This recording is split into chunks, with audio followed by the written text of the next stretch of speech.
Fim da personalidade jurídica, extinção da pessoa natural. O fim da personalidade jurídica ocorre com a morte ou pela declaração de ausência pelo juiz, como está lá no artigo 6º do Código Civil. Então, quando nós falarmos em morte, é interessante, né, morte e ausência, é interessante nós trazermos aqui a relação das, vamos dizer assim, espécies de morte e tudo que envolve elas. Então nós podemos começar primeiro com a morte real.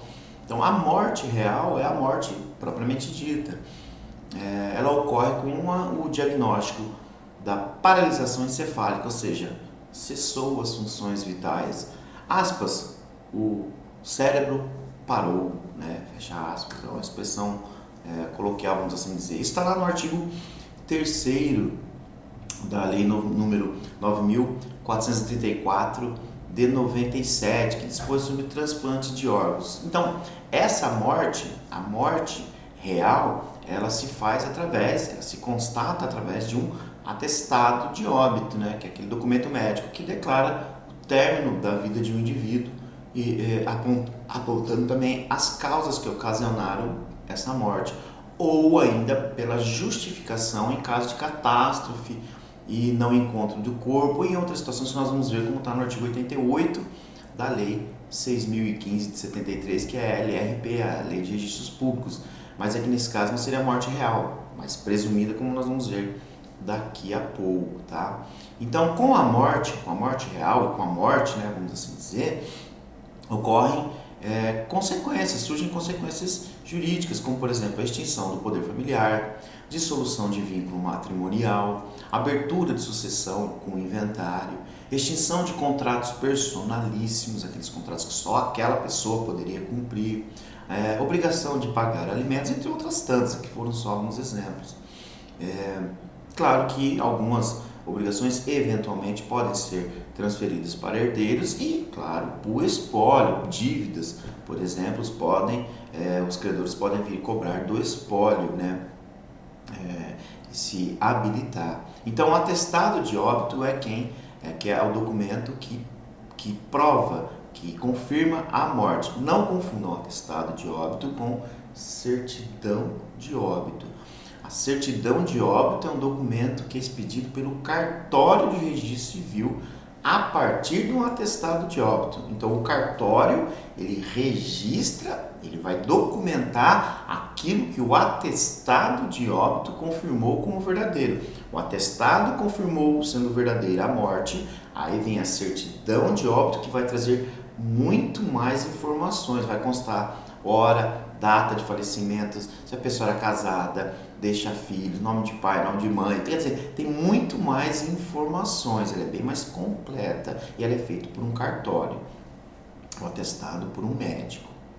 Segunda morte é a morte simultânea ou comoriência. Essa é muito dita em concursos, prova da OAB, nos bancos escolares. A comoriência está prevista no artigo 8º do Código Civil, que é a situação em que dois ou mais indivíduos morrem na mesma ocasião. E aí você não consegue averiguar, você não consegue especificar, saber quem que faleceu primeiro.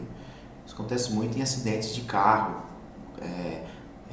avião, ônibus, ou seja, aqueles acidentes que morrem 5, 6, 10 pessoas. Quem morreu primeiro?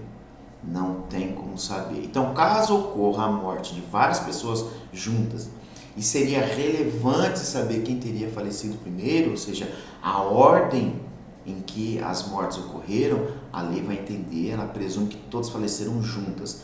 Isso é a comoriência. Qual que é o principal efeito da comoriência?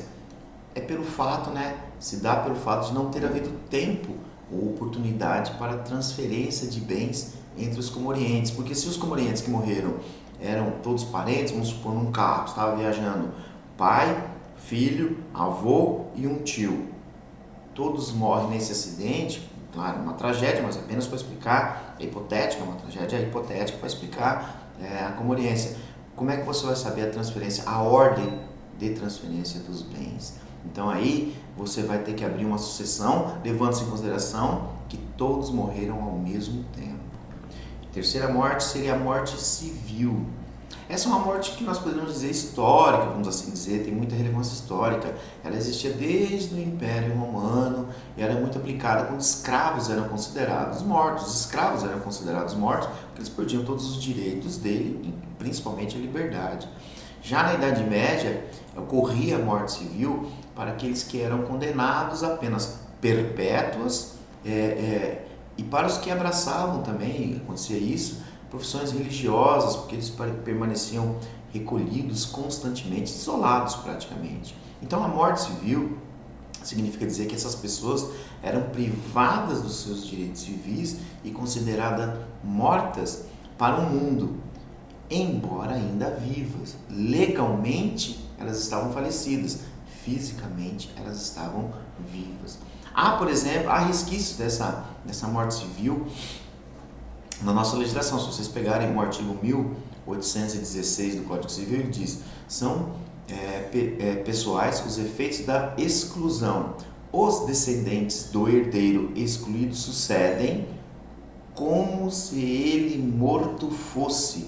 Como se ele morto fosse antes da abertura da sucessão. Isso aqui é um resquício da morte civil. Ele está vivo. Mas para essa questão da herança aqui, que ele está excluído, existe a situação de como se ele morto fosse. Claro, está morto, considerado morto civilmente para essa questão específica, não para outros atos da vida civil. Perfeito? Quarta morte quarta e última é a morte presumida. É a segunda parte do artigo 6º. Está lá, presume-se esta, né? O artigo 6º fala: a existência da pessoa natural termina com a morte.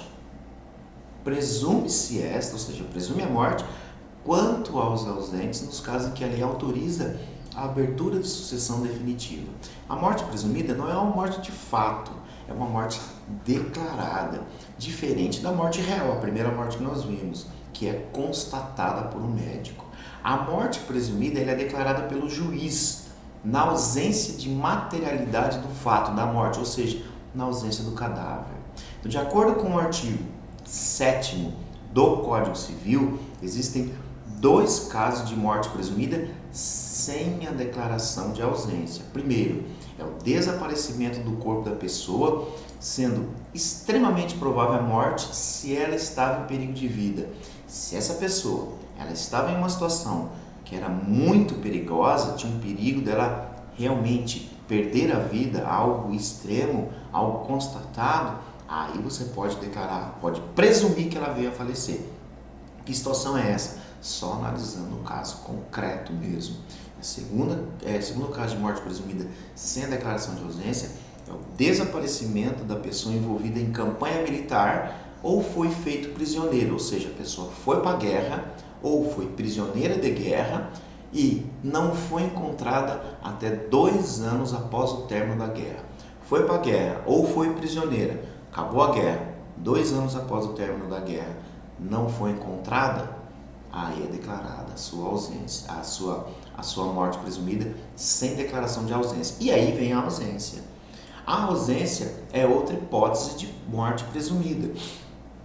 Ela é decorrente do desaparecimento da pessoa, né, da pessoa natural, sem deixar corpo presente, sem deixar vestígios, ou seja, não tem notícias do paradeiro dela. O artigo 88 da LRP, ou seja, da Lei de Registros Públicos, que é a Lei 6.015 de 73, determina que o juiz pode justificar a morte, não o médico. Pode até se pedir auxílio ao médico, mas o juiz é quem vai justificar a morte.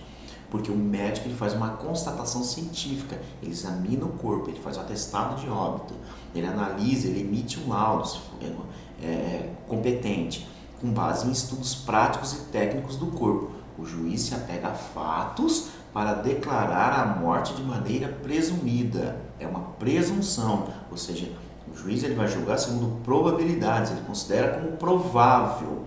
Considera como provável aquela situação por ser muito verdadeira. Então ali ele declara a ausência.